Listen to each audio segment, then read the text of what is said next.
इस्तेमाल किए गए सभी उपकरणों के नाम और उनके सिंबल। पावर हाउस अगर स्टार्टिंग करते हैं जनरेशन हाउस से तो ये होता है generation house. Generation house, generation house में लगने वाले उपकरण का नाम पहला होता है generator. Generators are further classified into two parts. One is AC generator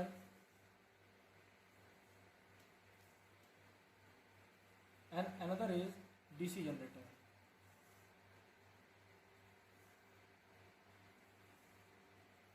AC generator को पुनः दो भागों में बांटा गया है। एक होता है सिंगल फेज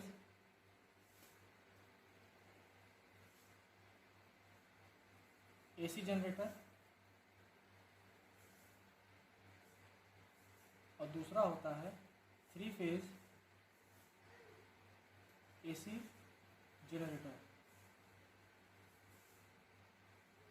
DC जनरेटर को कई विभिन्न भागों में बांटकर अलग अलग उनके वर्किंग प्रिंसिपल के हिसाब से और कनेक्शन के हिसाब से लगाया गया है। जैसे सबसे पहले कह सकते हैं शंट DC जनरेटर, दूसरा होता है सीरीज DC जनरेटर, तीसरा होता है कंपाउंड DC जनरेटर। उसके बाद कंपाउंड DC जनरेटर में आता है long shunt compound DC generator, और दूसरा उसके बाद अगर हम ले तो होता है short shunt compound DC generator. तो ये होता है हमारे जनरेटर सेक्शन में जो जनरेशन में लगाए जाते हैं। जनरेशन सेक्शन में एक और मुख्य भाग जो है हमारे इलेक्ट्रिकल में 98% एफिशिएंसी देने वाला भाग होता है, इक्विपमेंट होता है और मशीन होती है जिसे हम ट्रांसफार्मर कहते हैं। ट्रांसफार्मर का कार्य सिर्फ इतना होता है कि ये निम्न वोल्टेज को उच्च वोल्टेज में परिवर्तित करता है और उच्च वोल्टेज को निम्न वोल्टेज में, high voltage to low voltage and low voltage to high voltage करता है। तो इन सभी उपकरणों के आप नाम सबसे पहले लिख लें और जो है उसके बाद इनके हम सिंबल बनाएंगे। तो ट्रांसफार्मर इस्तेमाल होता है। उसके बाद तीसरा जो होता है हमारा switch gear. Switch gear panels, जो हमारे पैनल्स होते हैं हमारी यार्ड में जो सामान लगे होते हैं, जैसे कि ट्रांसफार्मर हो गया, सर्किट ब्रेकर हो गया, और जो है हमारा रिले हो गए, जितने भी उनको कंट्रोलिंग करने के लिए हमारे एक पैनल हाउस होता है जो कि स्विच गियर पैनल हाउस में इसमें लगा होता है अमीटर, दूसरा होता है वोल्ट मीटर, उसके बाद होता है वाट मीटर, उसके बाद होता है फ्रीक्वेंसी मीटर, उसके बाद होता है कॉस फाई मीटर, उसके बाद होता है गैल्वेनोमीटर। ऐसे बहुत सारे मीटर्स होते हैं जो इन पैनल्स में लगाए जाते हैं। चलिए आप लोग सबसे पहले स्क्रीनशॉट ले लीजिए इसका।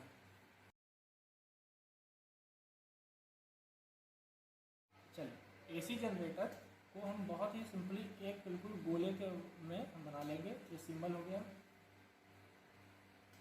सिंबल एक गोले में यहाँ पे लिखेंगे एसी, यहाँ पे सिंबल बना लेंगे।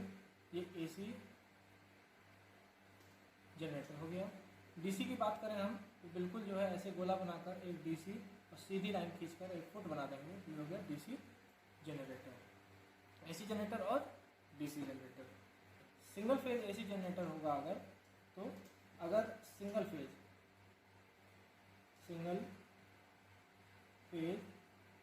एसी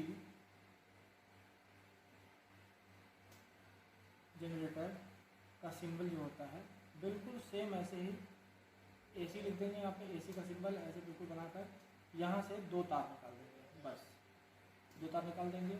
और अगर यही बात करते हैं थ्री फेज की, थ्री फेज एसी जनरेटर की बात कर रहे हैं तो बिल्कुल ऐसे ही गोला बनाकर यहाँ पर एसी का सिंबल बनाएंगे, कोड बना देंगे और यहाँ से 3 तार निकाल देंगे। ये तीनों तार जो होते हैं वो RYB होते हैं, RYB। आउटपुट हमारा हो जाता है, या तो ये स्टार कनेक्टेड होगा या तो डेल्टा कनेक्टेड होगा। तो AC का सिंबल हम लोगों ने ये पढ़ लिया, DC का सिंबल ये पढ़ लिया, AC सिंगल फेज की जो है जनरेटर की ये होगा और ये जो है 3 फेज AC जनरेटर ये हो जाएगा। AC जनरेटर को हम अल्टरनेटर भी कहते हैं। क्या कहते हैं? अल्टरनेटर भी कहते हैं। A device or electrical machines which generate or which induced EMF in a AC form is known as alternator or AC generator। तो ट्रांसफार्मर का जो जनरल सिंबल होता है, हम लोग ट्रांसफार्मर अगर जनरली ट्रांसफार्मर की बात करते हैं तो जनरल ट्रांसफार्मर की बात करें तो बिल्कुल बहुत ही आसान तरीके से एक गोलाई ऐसे 2 लाइन खींच लेते हैं हम लोग, और उसके बाद प्रथम कुंडली यानी जिसे प्राइमरी कॉइल कहते हैं, प्राइमरी कॉइल के नंबर ऑफ द टर्न्स बराबर करा देते हैं। 2 कोर बनाते हैं बीच में, ये सिलिकॉन स्टील के मटेरियल से बना होता है ये कोर, और इन्हीं कोर में ये जो है कॉपर की वायर की सहायता से हम बाइंडिंग करते हैं। तो ये number of the turns secondary में भी बराबर रहेगा, और बिल्कुल ऐसे खींच ले जाएंगे यहाँ पर और यहाँ से ऐसे कर देंगे। यहाँ पर माना जाए 1 2 3 यहाँ पे कॉइल है तो 1 2 3 यहाँ भी कॉइल होने चाहिए।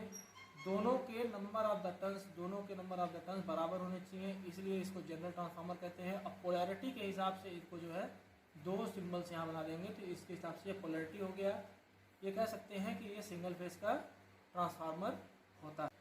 ट्रांसफार्मर की बात हो गई तो ट्रांसफार्मर में जो है ट्रांसफार्मर लिखते हैं TF, जनरल ट्रांसफार्मर का सिंबल जो होगा बिल्कुल ऐसे ही दोनों कॉइल बराबर होंगे कोर के हिसाब से।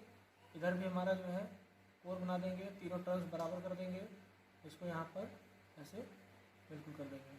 पोलैरिटी के हिसाब से यहाँ पर गोला लगा देंगे दोनों को। इसको प्राइमरी वाइंडिंग जैसे कि PW कहते हैं और इसको सेकेंडरी वाइंडिंग SW कहते हैं। ठीक। स्टेप अप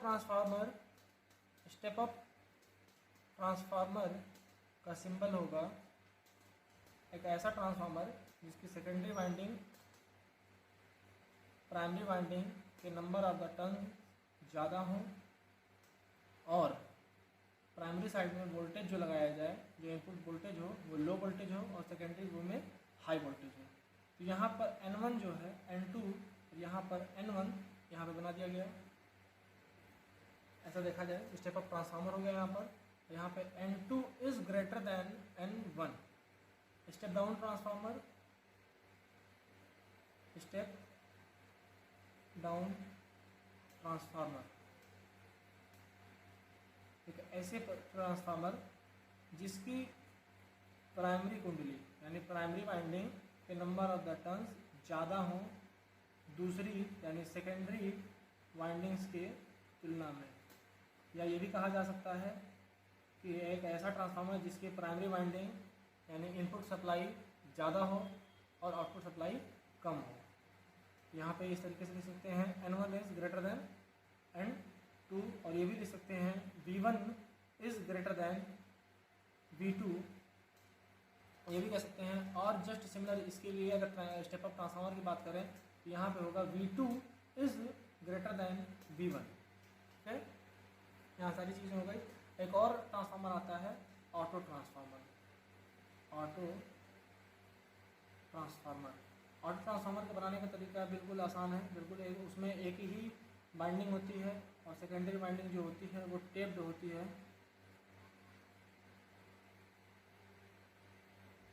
सेकेंडरी बाइंडिंग जो होती है वो टेप्ड होती है ऐसे बिल्कुल। यहाँ पर ये हो जाता है हमारा E, इसको कहते हैं B और इसको कहते हैं C। क्या कहते हैं? B, E और C। ये हमारा आउटपुट हो जाएगा, इसे हम V2 कह देंगे और इसको क्या कह देंगे? V1 कह देंगे। नंबर ऑफ द टर्न्स क्या हो गया यहाँ पे? N2, और यहाँ क्या हो जाएगा? N1 minus N2। कितने दूर का? इस प्रकार के ट्रांसफार्मर का जो है सिंबल स्टेप निकाल लेंगे।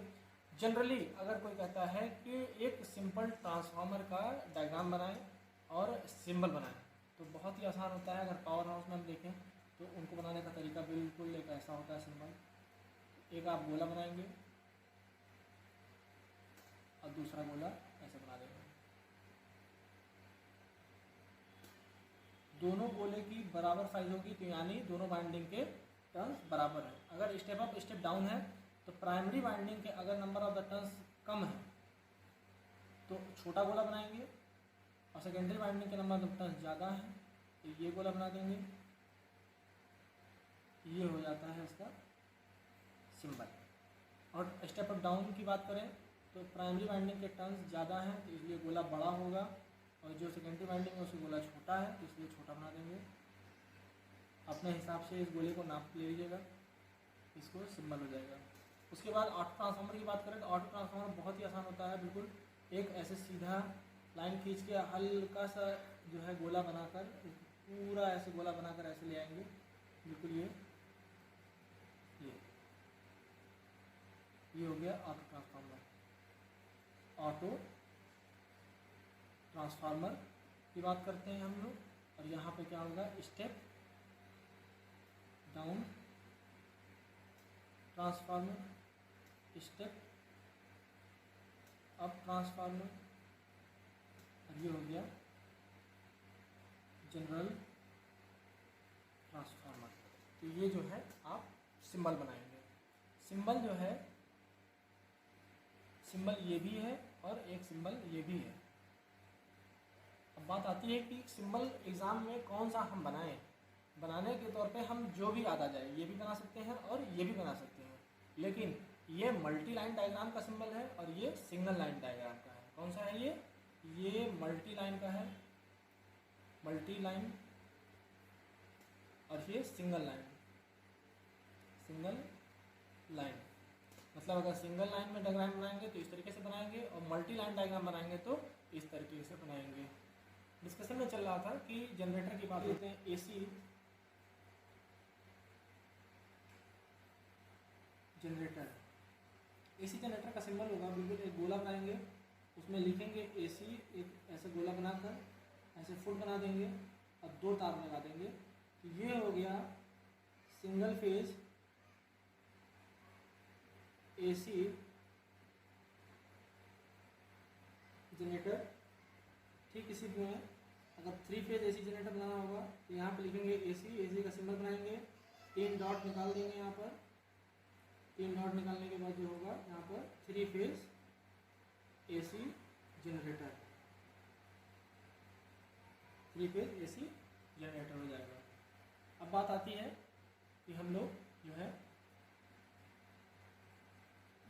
डीसी जनरेटर की बात करें तो डीसी जनरेटर बहुत ही आसान होता है। डीसी जनरेटर का सिंबल जो है हम लोग बिल्कुल ऐसे गोला बना के यहाँ पे लिखेंगे डीसी, सिंबल ऐसे खींच के यहाँ पे सिर्फ 2 तार निकाल देंगे। यहाँ पे बनाएंगे positive and this is negative, यहाँ पे लिख देंगे डीसी जनरेटर। और कौन सा DC generator, 2 wire type, 2 wire type DC generator. तो ये तो इनका जो है सिंगल लाइन डायग्राम के हिसाब से हो गया। सिंबल बना देते हैं। यहाँ पे जो सिंबल होगा ये तो कैसा है, सिंगल लाइन से है, सिंगल लाइन के हिसाब से ये बना दिया गया। अगर डीसी जनरेटर की बात कर लें तो डीसी जनरेटर से बहुत तरीके में बांटा गया है। सबसे पहले होगा कैसा, shunt DC generator. Shunt DC generator भी बिल्कुल एक ही जैसा होता है, लेकिन इनके इंटरनल कनेक्शन के हिसाब से इसकी फील्ड वाइंडिंग आर्मेचर वाइंडिंग के बराबर होती है। तो सबसे पहले हम जो है फील्ड वाइंडिंग बनाएंगे, जिसे हम 2 पॉइंट उसका नाम देते हैं। एक का नाम होता है Z और एक का नाम होता है डबल Z, और दूसरा आर्मेचर वाइंडिंग। आर्मेचर वाइंडिंग जो कि रोटर में की जाती है, एक घूमने वाला भाग जो मशीन के बिल्कुल इक्विलिब्रियम साम्यावस्था बीच में पाया जाता है। इसमें 2 कार्बन के ब्रश लगे होते हैं और 2 तार लगे होते हैं। इसकी इंटरनल रेजिस्टेंस बहुत ही कम होती है। इसको A तथा डबल A से डिनोट करते हैं और इन दोनों को निकालकर आउटपुट में ले लेते हैं। ये जो सिंबल बनाया गया है डीसी शंट जनरेटर का है। आउटपुट होता है पॉजिटिव और ये होता है नेगेटिव, और यहाँ पे V लिख देते हैं और इसका यहाँ पे आउटपुट हो जाता है V आउटपुट वोल्टेज। दूसरा फिर आता है series generator, series DC generator. Series generator में सबसे पहले हम आर्मेचर को बनाते हैं, जो कि रोटर होता है किसी भी जनरेटर का रोटर। उसमें से दो वायर निकालते हैं, उसको ए तथा डबल ए से डिनोट कर देते हैं। अब जो फील्ड वाइंडिंग होती है वो आर्मेचर के सीरीज में होती है, जिसे हम जेड तथा डबल जेड से डिनोट करते हैं। और यहाँ से आउटपुट लेकर हम यहाँ पे पॉजिटिव और यहाँ पर निगेटिव लगा देते हैं, और इसके बाद जो है यहाँ पे सप्लाई वोल्टेज होता है। तो ये होता है डीसी सीरीज जनरेटर का सिंबल। ऐसे ही हम आगे पढ़ेंगे। जो पैनल में स्विच गियर को पैनल में लगाते हैं अमीटर, अमीटर का सिंबल बिल्कुल ऐसे गोल बना देंगे, एकदम गोल, अपने हिसाब से गोल ले लीजिएगा। ए ले लिए। अमीटर का काम होता है कि यह धारा को नापता है, करंट को नापता है। अब ये करंट तो एसी करंट भी होती है और डीसी करंट भी होती है। तो अगर एसी अमीटर बनाते हैं, एसी अमीटर की बात करें तो बिल्कुल ये गोला, और इसमें ए लिख देंगे और ए में ऐसे सिंबल बना देंगे। और डीसी की अगर बात करते हैं, डीसी अमीटर की बात होगी तो ये भी बिल्कुल एक गोला बनाएंगे और ए इसमें भी लिखेंगे, और लेकिन यहाँ पे सिंबल डीसी हो जाएगा। तो एमीटर क्या है?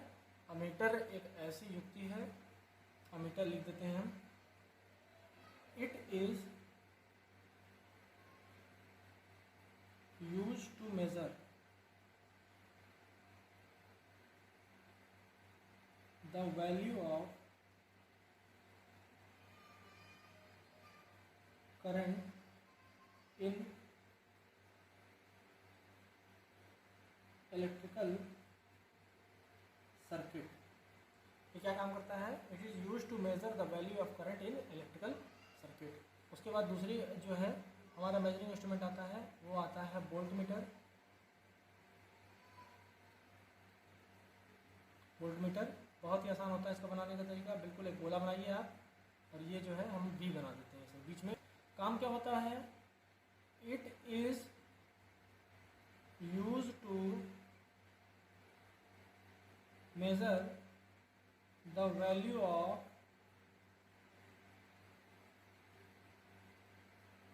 Voltage across two terminal in circuit. मतलब इसका काम ये होता है कि हम वोल्टेज को नापने के लिए करते हैं। तो अब ये भी दो प्रकार का होगा, क्योंकि दो प्रकार के वोल्टेज होते हैं, जैसे एसी जनरेटर और डीसी जनरेटर। तो एसी जनरेटर का टर्मिनल वोल्टेज को नापने के लिए हम जो है एसी वोल्ट मीटर का इस्तेमाल करते हैं। एसी वोल्ट मीटर लिखते भी हैं, बिल्कुल आसान होता है। एक बड़ा सा गोला बनाएंगे, वी लिखेंगे और उसमें ऐसे गोला बना देंगे। ठीक इसी प्रकार अगर डीसी जो है वोल्ट मीटर की बात करें तो वो डीसी वोल्ट मीटर ये हो गया, गोला बनाएंगे यहाँ पर वी लिखकर, बिल्कुल यहाँ पे डीसी वोल्ट मीटर की बात हो गई। तो ये डीसी वोल्ट मीटर हो गया, ये एसी वोल्ट मीटर हो गया। डीसी जनरेटर का टर्मिनल वोल्टेज नापने के लिए डीसी वोल्ट मीटर का इस्तेमाल करते हैं, और एसी जो है जनरेटर का टर्मिनल वोल्टेज नापने के लिए हम एसी जो है वोल्ट मीटर का इस्तेमाल करते हैं। और जो है अब उसके बाद हम वाट मीटर और जो है फ्रीक्वेंसी मीटर, कास्फाई मीटर के बारे में बात करते हैं। तो चलिए फिर कास्फाई मीटर या वाट मीटर के बारे में बात कर लेते हैं। तो ये रहा वाट मीटर। वाट मीटर जो होता है वो हमारा एक प्रकार का जो है ये वाटेज नापता है। बहुत ही आसान है, सिंपली इसको हम क्या कर देते हैं, गोला बना के एक डब्ल्यू लिख देते हैं। तो ये वाट मीटर का सिंबल हो जाता है। कॉस फाई, जिसे हम पावर फैक्टर मीटर भी कहते हैं, पीएफ मीटर को बनाने के लिए एक गोला, और इसमें क्या लिख देंगे हम, कॉस फाई का सिंबल बना देंगे। तो ये कॉस फाई मीटर हो गया। फ्रीक्वेंसी मीटर की बात करें तो अगर फ्रीक्वेंसी